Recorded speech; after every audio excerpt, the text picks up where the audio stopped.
Hello students and welcome back to my YouTube channel. आज हम लोग एनसीईआरटी के कुछ नए कंटेंट्स देखेंगे जो कि न्यू एनसीईआरटी में इस साल से चेंज लाया गया है। प्रीवियस एनसीईआरटी में कुछ चीजें गलती थी जिनको इस बार काफी अच्छे तरीके से उसको सुधारा गया है।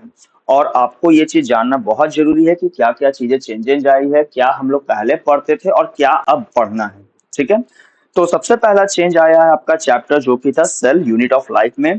और इसमें आपने जब सेल थ्योरी पढ़ा होगा तो सेल थ्योरी आपको पता है कि दो साइंटिस्ट ने दिया था, एक था आपका श्लीडन और दूसरा था शॉन। अब जो श्लीडन था वो उसमें लिखा हुआ है कि वो जर्मन बॉटनिस्ट है। ठीक है, और शॉन जो था वो लिखा हुआ था कि वो ब्रिटिश जूलॉजिस्ट है। ठीक है, लेकिन अब न्यू एनसीईआरटी के अकॉर्डिंग क्या है कि आपका जो शॉन है वो आपका जर्मन जूलॉजिस्ट है, ना कि वो ब्रिटिश जूलॉजिस्ट है। तो इस चीज को आपको बहुत जरूरी है जानना, क्योंकि इस पे बेस्ट क्वेश्चंस आ सकते हैं।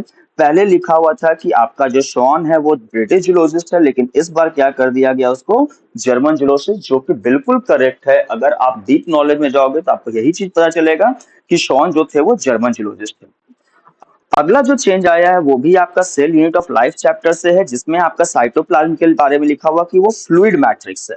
ठीक है, आपका साइटोप्लाज्म कैसा मैट्रिक्स है, तो वो एक फ्लूइड मैट्रिक्स है। लेकिन अगर आप ध्यान से यहाँ पे देखो तो आपका जो न्यू चेंज आया है कि आपका जो साइटोप्लाज्म है वो सेमी फ्लूइड है। तो ये सब जो चेंजेस हैं हो सके कि आपका इस बार क्वेश्चंस में पूछ दिया जाए, आपको इस बार एग्जाम में आ जाए। तो ये चीज बहुत इंपॉर्टेंट है।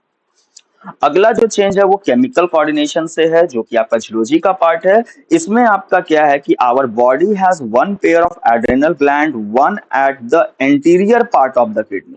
ठीक है, लेकिन अब नया चेंज क्या आया है कि वो जो आपका जो एड्रेनल ग्लैंड है वो superior part of the kidney के प्रेजेंट है। अगला चेंज है आपका लोकोमोशन एंड मूवमेंट से, जहां पे आपका बोन के बारे में है, जहां पे पहले एनसीईआरटी में लिखा हुआ था कि हायार्ड बोन जो है वो स्कल का पार्ट है। ठीक है, हायार्ड बोन किसका पार्ट है, स्कल का पार्ट है। लेकिन अब न्यू एनसीईआरटी में आया क्या है कि भाई हायार्ड बोन आपका स्कल का पार्ट नहीं है। इस चीज को ध्यान समझना, पहले वाले एनसीईआरटी में था कि हायार्ड बोन आपका स्कल का पार्ट है, बट न्यू एनसीईआरटी में हायार्ड बोन क्या है, स्कल का पार्ट नहीं है, वो अलग है।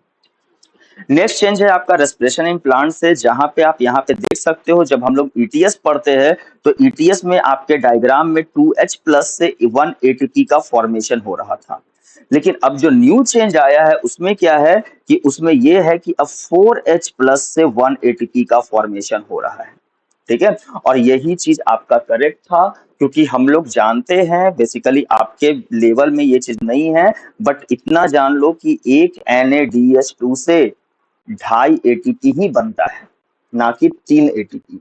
बट हम लोग एनसीईआरटी में क्या पढ़ते हैं कि एक NaDH2 से 3 एटीपी बनता है। सो ये चेंज आना काफी जरूरी था कि 2H प्लस से बेसिकली एनसीईआरटी ने इस चीज को कंटेंट में चेंज किया था, बट डायग्राम में चेंज नहीं किया था। और इस बार नए एनसीईआरटी में आपका डायग्राम में भी चेंज है। और लास्ट चेंज है ह्यूमन रिप्रोडक्शन से, जहां पे आपको दिखाया गया था कि जो चीज आपके क्या बोलते हैं ओवरी से बाहर निकलती है उसको हम लोग ओवम बोलते हैं, बट रियली में उसको क्या बोलते थे हम लोग, सेकेंडरी oocyte। तो ये सब चेंजेस आपके लिए बहुत इंपॉर्टेंट है, आपके एग्जाम में इससे रिलेटेड क्वेश्चंस आ सकते हैं। तो इसको ध्यान से आप पढ़े, ध्यान से समझे कि क्या क्या चीजें चेंजेस आई हैं। होप सो आपको वीडियो अच्छा लगा हो। अगर और ऐसे वीडियोस चाहते हो तो आप मेरे चैनल को लाइक और सब्सक्राइब जरूर करें।